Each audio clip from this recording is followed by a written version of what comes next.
भूतिया पिशाचों की कहानी कई साल पहले एक छोटे से गांव के पास एक डरावना जंगल था जिसे भयवन के नाम से जाना जाता था। इस जंगल के बारे में कहा जाता था कि वहां पिशाचों का वास है। दिन में जंगल शांत दिखता था, लेकिन रात होते ही वहां से अजीब आवाजें आने लगती। गांव के लोग डर के कारण रात में उस जंगल के करीब भी नहीं जाते थे। गांव में एक साहसी युवक था जिसका नाम अर्जुन था। उसने ठान लिया कि वह इस रहस्य का पता लगाएगा और अपने गांव को इस डर से मुक्त करेगा।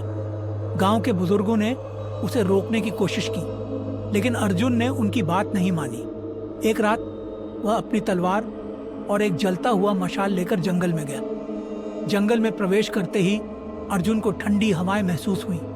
हर तरफ घना अंधेरा था। अचानक उसे एक आवाज सुनाई दी, तुम्हें यहाँ नहीं आना चाहिए था, अब तुम यहाँ से वापस नहीं जा सकोगे। अर्जुन ने देखा कि एक डरावनी आकृति उसके सामने खड़ी थी। ये पिशाच था।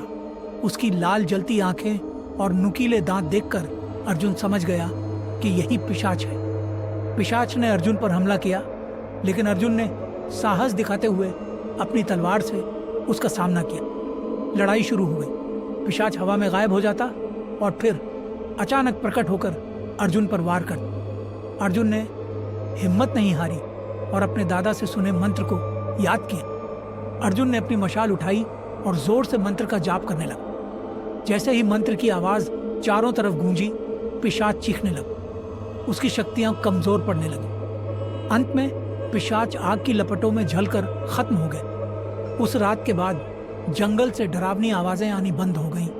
अर्जुन ने गांव को इस भय से मुक्त कर दिया। गांव के लोग अर्जुन के साहस की तारीफ करते हुए कहने लगे कि डर के आगे जीत होती है। निष्कर्ष ये कहानी हमें सिखाती है कि सच्चाई, साहस और दृढ़ विश्वास से बड़ी बुराई को हराया जा सकता है। डर को अपने ऊपर हावी नहीं होने देना चाहिए,